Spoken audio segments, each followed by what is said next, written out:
Fala, minha rapaziada! Sejam bem-vindos a mais um vídeo aqui no canal e mais uma vez direto do estádio Beira-Rio, onde mais uma vez o Inter acabou tropeçando nesse Campeonato Brasileiro. Tem muito pra gente falar do que foi esse vestiário do Internacional após o empate em 2-2 contra o Bahia. Uma coletiva tensa dos técnicos do Internacional, Ramon e Emiliano Dias, com ironias, com incomodação com alguns questionamentos da imprensa mais uma vez e com uma fala do técnico Ramon Dias que está repercutindo de uma forma bem negativa que a gente vai trazer também por aqui. O vice de futebol do Internacional falou mais uma vez em entrevista coletiva, também subiu o tom da sua entrevista, a gente repercute por aqui e falaremos também sobre Bernabé e Gabriel Mercado, dois jogadores importantes nesse time do Internacional que falaram com a imprensa. O Bernabé confirmou o atrito com o diretor esportivo do Inter, D'Alessandro. Gabriel Mercado também trouxe explicações importantes. A gente vai falar sobre as manifestações do Inter em relação à arbitragem e tudo que envolveu esse pós-jogo do Inter aqui no estádio Beira-Rio contra o Bahia. Antes, não te esquece, deixa o teu like, te inscreve, ativa o sininho das notificações para tu não perder nada por aqui. E esse conteúdo sempre com o apoio de KTO, kto.bet.br, para brincar, para se divertir, site proibido para menores de 18 anos e também da Mais Ágil, tá? Tá precisando daquele empréstimo, início de mês, já pagou tudo que tem de conta, mas tá precisando daquela grana? Empréstimo para quem tem carteira assinada, para CLT, lá com o pessoal da Mais Ágil, o WhatsApp deles está na tela, o link para tu entrar em contato também está aqui no primeiro comentário fixado, então chama o pessoal da Mais Ágil, tá?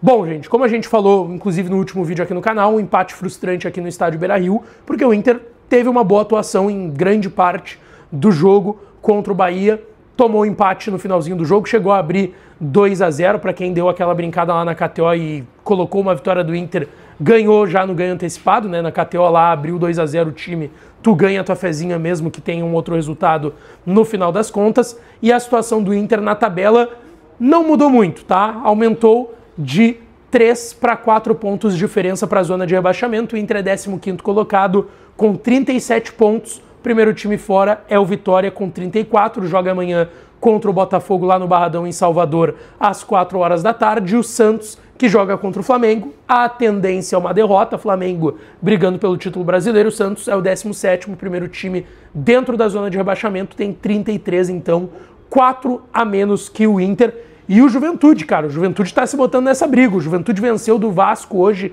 fora de casa, tá? 3-1, 18º colocado, 32 pontos.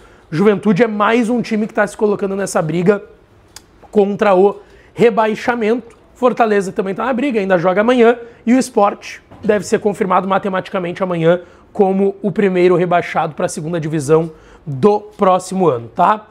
Depois da partida, gente, os técnicos do Inter, né, técnico e auxiliar técnico, Ramon e Emiliano Dias, concederam entrevista coletiva. Os dois elogiaram muito o primeiro tempo que o time do Inter fez aqui no estádio Beira-Rio. O Emiliano chegou a usar o termo incrível, se referindo ao primeiro tempo que o Inter fez no jogo de hoje contra o Bahia.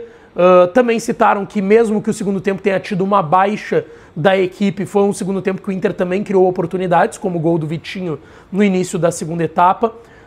Reclamaram muito da arbitragem, tá? Principalmente o Ramon Dias, mas o Emiliano também, de que o gol anulado do Carboneiro, que foi um golaço, mas que teve ali apontada pela arbitragem uma falta na origem do lance, que teria sido uma falta do Gabriel Mercado ali por cima, por baixo também.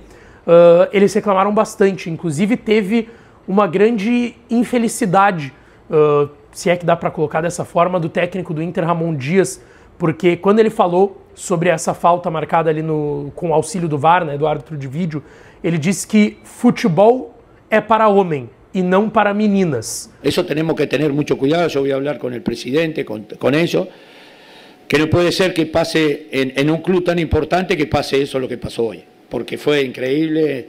El fútbol es para hombres, no es para meninas, es para hombres.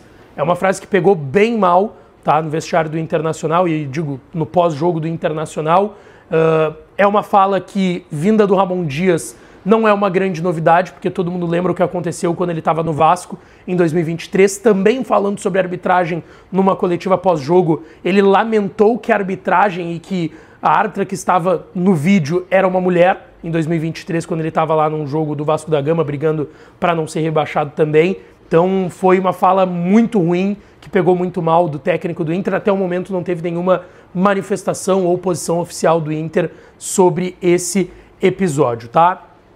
O Inter também, nas suas redes sociais, reclamou bastante da arbitragem do Lucas Paulo Torezin, árbitro do Paraná, por conta desse lance, reclamando muito que no campo o árbitro tinha deixado o lance seguir, e aí ele foi chamado pelo VAR, usou o VAR como bengala, enfim, e acabou marcando a falta na origem desse gol.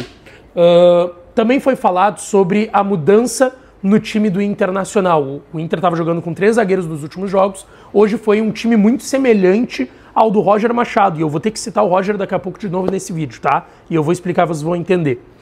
Hoje o Inter jogou praticamente no 4-2-3-1, que a gente estava acostumado a ver do Roger aqui no Inter. E eles disseram que era um momento de mudar a equipe, porque a equipe não estava tendo contundência, não estava chegando no gol, criando grandes chances e muitas chances em número contra os seus adversários, e que os técnicos, Ramon e Emiliano, tiveram muitas conversas com os jogadores do elenco para justamente conseguir ajustar essas questões, e por isso optaram pela mudança no esquema, tá?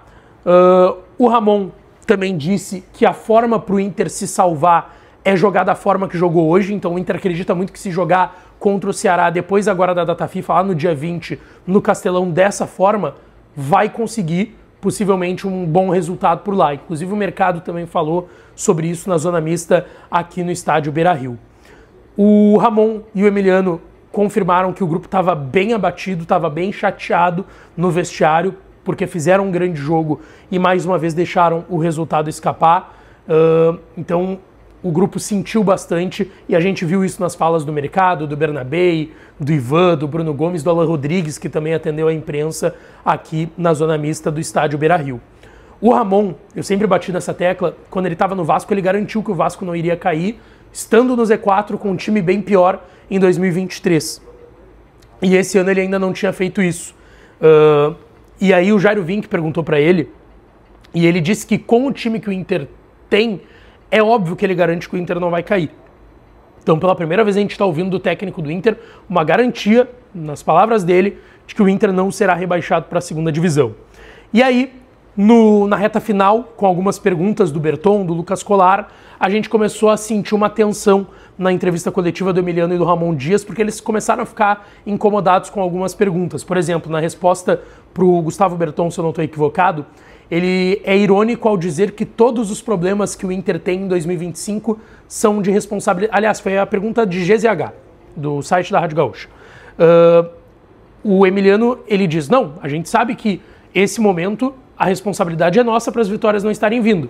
E aí depois ele entra numa ironia e diz, não, na verdade, tudo o que está acontecendo em 2025 é nossa culpa.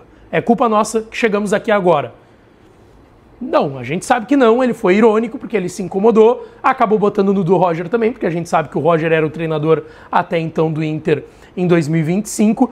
Então a gente começou a ver, e a gente já tinha falado disso na coletiva lá em Salvador, de um Emiliano um pouco mais reativo em relação aos questionamentos da imprensa. Depois, o José Olavo Bisol, vice de futebol do Inter, se manifestou, ele reclamou bastante da arbitragem do jogo, reclamou bastante do gol que, segundo ele, foi legítimo do Inter anulado no primeiro tempo, disse que os critérios da arbitragem do Lucas Paulo Torezin, árbitro do estado do Paraná, também foram bastante confusos, tá? Ele negou uma informação que foi trazida hoje de que o Inter teria atrasado 6 meses de direito de imagem até repactuar e fazer acordo com os atletas e depois quitar esses valores. Ele disse que isso não é verdade. Ele reclamou bastante de informações que vêm surgindo e vazando ou surgindo nas últimas semanas também. Ele disse que esse clima e esse ambiente que se cria só é pior para o clube. Ele disse que confia muito na comissão do Ramon e do Emiliano, disse que está enxergando evolução e que não vê uma possibilidade de qualquer mudança nesse momento. Ele disse até, não temos pretensão de qualquer mudança nesse momento, tá? E vou te dizer, foi uma entrevista muito protocolar do José Olavo Bisol. Inclusive, hoje era para o D'Alessandro ter falado, né? O Inter está fazendo um rodízio com seus dirigentes, todo pós-jogo vai ter alguém falando, isso foi prometido pelo próprio Bisol no final de semana passada, mas hoje era para o D'Alessandro falar, porque já tinha falado o presidente lá atrás, o Bisol, o Mazuco na quarta, e hoje era o dia do D'Alessandro falar. E o D'Alessandro não falou depois do Inter não ganhar de novo. Por que será? É a dúvida que fica em relação a isso. O Bernabei se manifestou na zona mista do estádio Beira-Rio, disse que lamentou bastante porque a equipe fez um grande jogo, mas que a equipe tem que seguir lutando até o final do campeonato. Lamentou porque a equipe estava jogando muito bem, principalmente no primeiro tempo, mas ele admitiu que a equipe baixou um pouco o ritmo no segundo tempo, mas com todas as chances que o Inter gerou, não dava para ter tomado aquele gol no final e cedido o empate para o Bahia. Ele confirmou o atrito que teve com o D'Alessandro na pergunta do repórter Juliano Machado. Ele disse que são situações que acontecem, mas que um pênalti, no caso ele está se referindo ao pênalti lá do jogo contra o Bahia em Salvador, que foi agora, né, porque foi atrasado do primeiro turno, ele disse que isso não condena a trajetória dele no Inter. Ele disse que admite que não está no melhor momento dele, mas que ele está trabalhando bastante, tá? O Gabriel Mercado também falou, ele disse que ficou muito chateado porque a equipe jogou bem, que o gol do William José, o primeiro do Bahia, tirou a confiança da equipe, o Inter passou a jogar sem a bola e acabou tomando esse empate nos minutos finais. Ele disse que acredita muito na permanência do Inter na primeira divisão, que ele vai acreditar sempre até o último segundo, que vai continuar trabalhando e que tem que melhorar questões que não estão dando certo. E ele respondeu justamente o que eu falei lá no início do vídeo, que se a equipe jogar contra o Ceará fora de casa lá no dia 20, do jeito que jogou aqui, o Inter tem chance sim de, quem sabe, sair com uma vitória lá do Castelão. E também ressaltou que o Inter precisa jogar do jeito que jogou aqui fora de casa, que é algo que a gente sabe que é bem cobrado nos bastidores do Inter, porque o Inter não tem jogado da mesma forma que joga em casa, também fora do estádio Beira-Rio. E a gente tem que destacar os protestos, né, gente? Muitos protestos antes da bola rolar, na chegada do Internacional, papéis que foram protestos da torcida organizada Superfico contra o presidente Barcelos, contra o José Olavo Bisol, o Borré e o Alan Patrick, dizendo procura-se, e uma foto desses 4 personagens que eu citei, e aí dizendo não oferecemos recompensas. E também teve muito protesto depois da partida em frente ao Portão 1, ali onde tem a passarela que passam os jogadores. Depois tiveram torcedores protestando contra jogadores e contra o dirigente, né, o D'Alessandro, quando ele estava lá no estacionamento. E eu coloco aqui essas imagens para vocês verem agora. Renuncia é o grito. Renuncia! Renuncia! Renuncia! Renuncia! Renuncia! Barcelos está pequenando o Inter! Endividou o clube, ele tem que renunciar, ele não pode continuar no que vem, tem que renunciar. Da torcida, a torcida que representa o clube, torceu até a voz, cara. Tá aí o vai protesto. pra brigada, que montou agora, vai pra brigada que montou um esquema aqui na frente agora. Protesto forte. Brigada militar, o choque colocado e a torcida protestando. Vamos ouvir. Vergonha! Vergonha! Time sem vergonha! Vergonha! Existe! Sai, Borré! Sai! Elenco safado! Elenco sem vergonha? Não dá pra pegar a parcialidade com essa gestão de merda. Tem que renunciar, vai deixar o clube com mais de 1 bi de dívida. Mais de 1 bilhão de dívida. Tem que renunciar, ele não pode continuar no que vem, não pode. Os conselheiros É colorado de verdade. Os conselheiros têm que se unir e tirar ele da marra. Ele não pode continuar no que vem. Não pode continuar. Ele não vai sossegar até derrubar o Inter. Bota a raça! Aqui é Inter, meu! Renuncia, Barcelos! Quem sã consciência que contrata o Richard, que contrata o Ramon, pelo amor de Deus, renuncia, Barcelos! Se tu é colorado, renuncia, Barcelos! Tem que sair os dois, mano. Os dois tem que sair. Belha bem, uma avenida! Deixaram o time, entregou o jogo! deixaram o time pra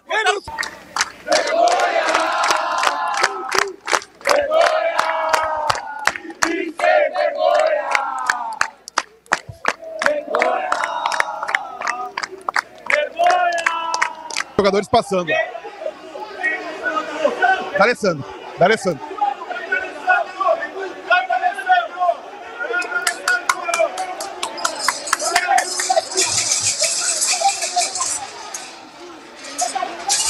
Cara, assim, ó, ninguém tem sangue, ninguém se importa, nós vamos cair pra Série B, ninguém se importa. Bom, aí então esses protestos que aconteceram nas últimas horas aqui no estádio Beira-Rio depois desse empate frustrante contra a equipe do Bahia. Deixa tua opinião aqui nos comentários e não esquece, deixa teu like no vídeo, te inscreve no canal, ativa o sininho das notificações que eu volto para falar mais do Colorado por aqui, tá certo? Um grande beijo, um abraço e até a próxima.